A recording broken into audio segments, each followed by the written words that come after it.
It's September 23rd, 2025. It's about 8:35. And this is a public meeting, and the agenda is a public hearing on fiscal year 25-26 proposed budget for Liberty County, Texas. And of course, last court meeting, we had a review of it. And of course, as required by law, we have to have one public hearing, but we have two public hearings for convenience sake for all the people that wish to come in and visit. So at this time, does anybody have anything they would like to, visit about on the proposed budget?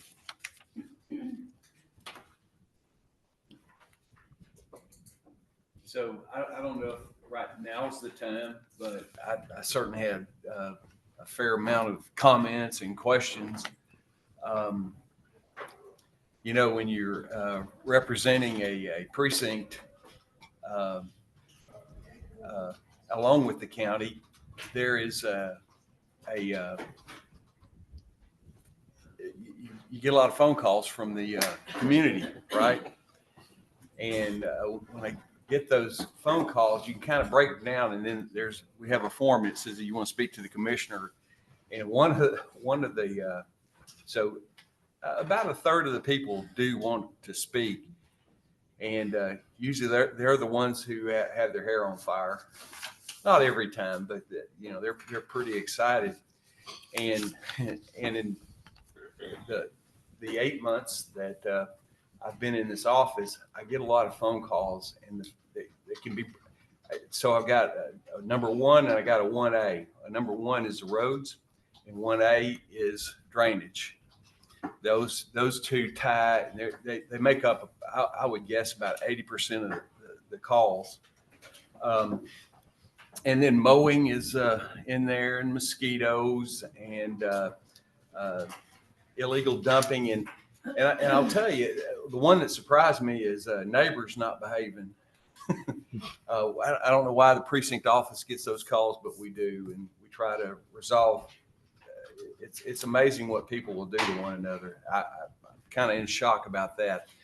But when I look at these calls, and I look at the budget, there's literally been no increase for road and bridge, and what I call in the precinct control budget categories. I take our budget and I break it down, and I've got a spreadsheet, and I had one for all four of the precincts just to see what they look like, and they're very, very similar.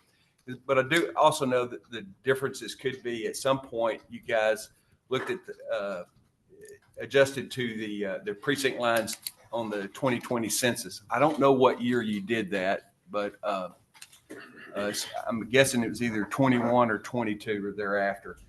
But when I look at this thing, I just look. So there's been no increase in precinct control costs since the 22 budget. So this will be the fourth budget cycle at the exact same rate. And so if you just look at that same time period, inflation's up about 18% on that. If you back up, there's been some increases since 2020. The precincts all got, there's two with 7% and two with 8%. I don't know exactly what comprises that, but I really am struggling, and I know that there's a lot of issues that we've had with the jail this year. I mean, I hadn't been here but a few weeks, and jail became my newest four-letter word.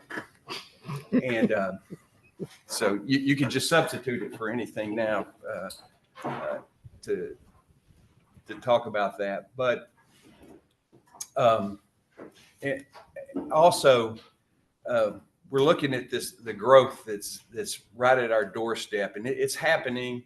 I failed to mention, we get a lot of culvert sizings. There's a lot of culverts being put in Precinct 4. And so I know Melinda's department catches those.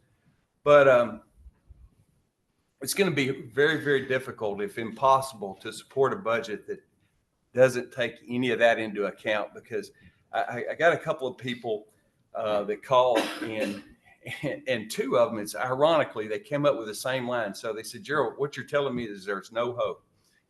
And I said, not unless something changes. Kind of looked at the what it would take to redo it, and that's with county equipment and county folks doing it. It would cost roughly $30 million to redo the roads that need to be redone. That's in your precinct. That's in my precinct. And that's with the chip sealing method. This is not asphalt or concrete or anything like that. You can just put the multipliers to it. Mm-hmm. I think the last figure I heard for an asphalted road done by a contractor is like $350,000 a mile. So when you get 180 miles, and I know Greg's got way more than that, and so does Bruce. But it's just, there's really no hope. There's no hope to fix this. I mean, we're patching this week. We're throwing coal mix into the potholes, and there's no new money for that. The other thing is drainage. So I was put in contact with a company, and you probably saw it in the county because TxDOT had some money to spend before their fiscal year ended. Y'all have TxDOT cleaning ditches on their roads? You witnessed that in the last month or so? Well, so I got in contact with those folks. And that's, again, there's some volume discounts, but it's about $5 a foot, a linear foot. So I did the math with that, and you double the number of ditches that we have for our county roads, and it's almost $10 million to clean those ditches. And again, I get a lot of complaints about ditches and culverts that need to be done. And I realize that we have the drainage analysis going on in the county, and God only knows what that's going to come up with. But, and then look at the permit department. They do need some help.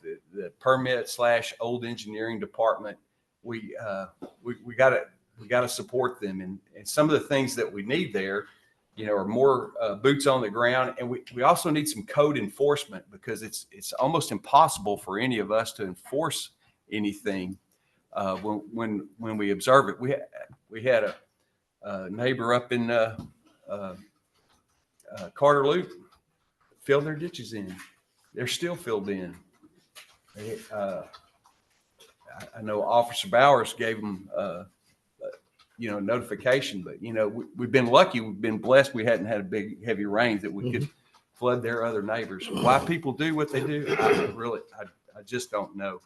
But I look at the 2020 budget, and again, I don't want to pick on anybody, but the public safety portion of the budget was 33% in 2020, and when you look at the pie chart for this year, it's like 44%. So we see,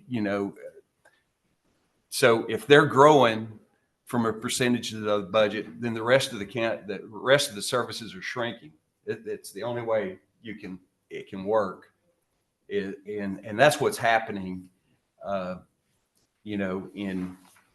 I will say all 4 precincts, we're shrinking, and we can't keep up with demand. And so personally, I have a very, very difficult time supporting this budget.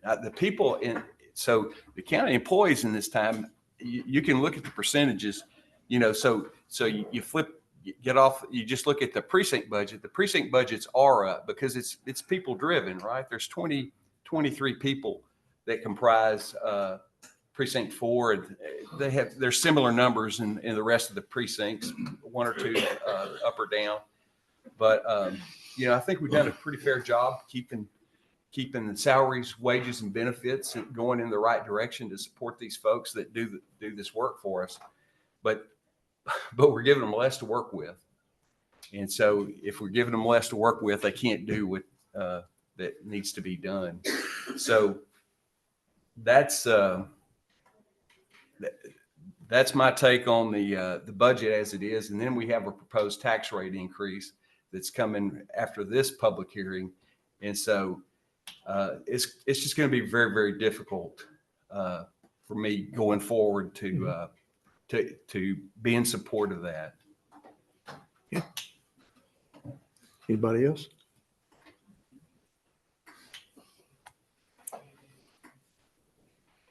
I'll give it about a minute, and if anybody wants to speak up, they sure can. Well, I will say that we got a lot of legislative mandates Mhm. and our workload's increasing.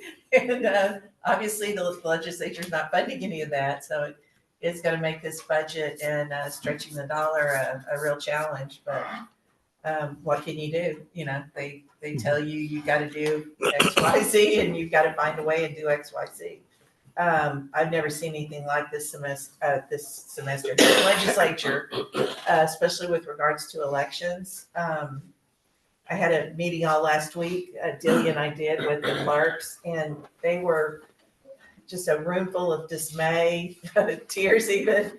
It's overwhelming what they're making us do. But, you know, Gerald, the trick is prioritize and do what you can with the money you got. And, you know, it's just hard. I mean, I know where you're coming from. I was there 6 years ago, and it's been a struggle.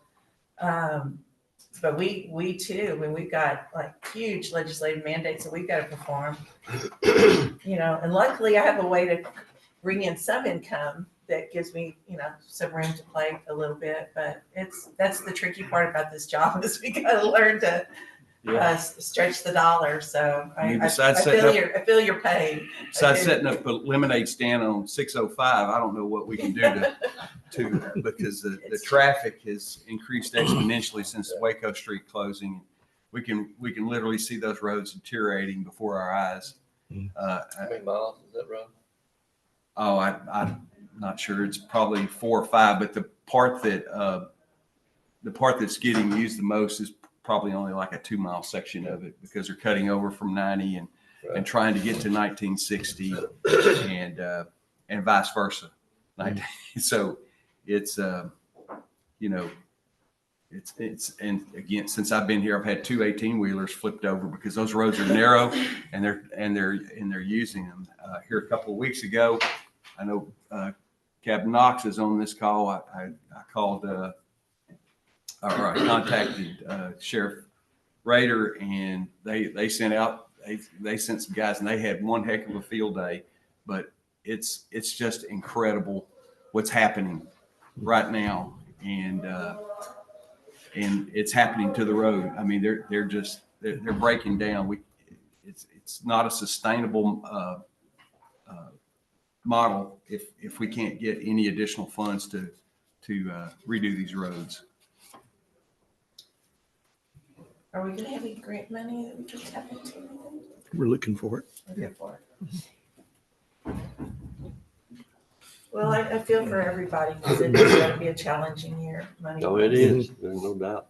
But I can assure you the complaints you hear about drainage and roads are the same that we all hear. I mean, and most people that come in and complain, you got legitimate complaints. Right. And we just address them the best we can. And, you know, we try to explain to them where we're at. And without a significant tax increase, we can't do much more than what we're doing. And Judge, they worked on the budget. To be honest with you, a lot of these things we want to address, like the permit department and funding more money towards the road and bridges. But the number that we got in late August on the repairs for the jail, pretty much, we had to go back and redo The whole thing. So, No, I understand. And we had to position ourselves where we can go out for COs hopefully the next year to build a new jail. You know, we don't want to go out for COs way overdrawn our checking account, put it bluntly. You know, we have to, I mean, a lot of these things, your concerns, you know, we work on try to put more money in the road and bridge. I mean, it's a pretty significant amount, but like I said, you know, we got these costs to fix the jail because right now we're spent over $2 million this year in just housing inmates out of county. And that number is unsustainable. Mhm. I mean, So how much is in the budget for next year to house inmates out of county in this budget? Well. I couldn't really see a line item. Overflow. I mean, usually we run about the jail with the turnover and in their department personnel costs, they usually leave about $1 million left in there. And we budgeted, I think we put 600,000. And hopefully we can get the jail up and running quickly. And we can I know it's not an easy task that you guys went through to try to do this in your, but it's, It was a last minute juggling act. And we need to start in May of 2026 of actually workshops with the commissioners to address the issues that you're mentioning now. It's y'all's budget. Mhm. Y'all- that's the thing. I mean, so you look, the budget's contracted over time. You know, this is 4 budget cycles with the same thing. And just look at the escalation factors that have gone on in that time. There's nothing cheaper today than there were in 23. In fact, that would be October 1 of 22 when that budget first went in. So there's no new money there. And now, I mean, so my hats off Commissioner Kabowski there. He's figured out a way how to make those pipelines pay. And so, you know, his budgets aren't equal to the ones that I'm looking at because he's been able to fix a lot of roads and he's done it well. And he's got a winning formula. Maybe we need to have a workshop and he teaches the rest of us on how to get this money. but he's done that. He's done it very well. But so if, you know, with the same, so these budgets, even though they look somewhat equal, they're not because of the funds that are outside of that. And hopefully we'll be able to increase that in this coming year. Last year was a weird year for, I mean, like the growth in revenue from the previous year to this current budget year stagnated. I mean, I don't understand it because, you know, where you look, they're building subdivisions and fuel maxes and new structures are coming up, but, you know, the revenue kind of flatlined. My projection for next year Mhm. is not as much as it has been in the prior years because things have leveled So off. property values didn't go up as much. Property and then I values see you didn't were- go up. You had Our $6 fee- million. You had $6 million in new taxable revenue in that. It was on your Yeah, I think executive last summary year's around pages. $9 or $10 million. Mhm. You know, a lot of the fees and stuff we collected didn't grow as much. Since it's a public hearing, I'd like to know if we got anybody in the public who want to make any comments. Yeah.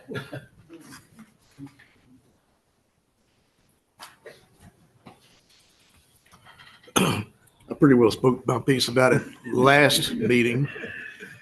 And sometimes I look over at Dee Dee and she'll say, it's that rabbits, they're going down the rabbit hole, you know, so. But anyway, I will say this, Gerald, as far as precinct 4 is concerned, you remember Anson Rigby when he was commissioner I of do. precinct 4, way back yonder. And he lasted there for a long, long time. He's a good friend for all of us. And I was standing in Carl Landon's front yard out at Eastgate. And Carl's mama was out there with us. And we were still in junior high. And Anson came riding by in his pickup truck with his windows down because y'all didn't have air conditioners in your trucks back then. Just thought I'd throw that at you. I remember the Yeah. time as well. And Ms. Landrum hollered at Mr. Rigby, said, Anson. And he slammed the brakes on. It was a gravel road back then. And he said, yeah. Bertha, she said, when are you going to fix my road? And Anson's answer was, Bertha, now you know we fix roads until we run out of money. And then we mow ditches. So that's the same formula we're still using today. Yeah. You know, you stretch a dollar till it reaches, and the other side of it is you can only spend $1 one time. So unfortunately, we're not the only county in this particular boat. There's a bunch of other ones just like us. It just happened to be the second fastest growing county in the United States. Yeah. Okay. Anybody else? All right, well, we'll close out this hearing. We ran a little bit long, but that's okay.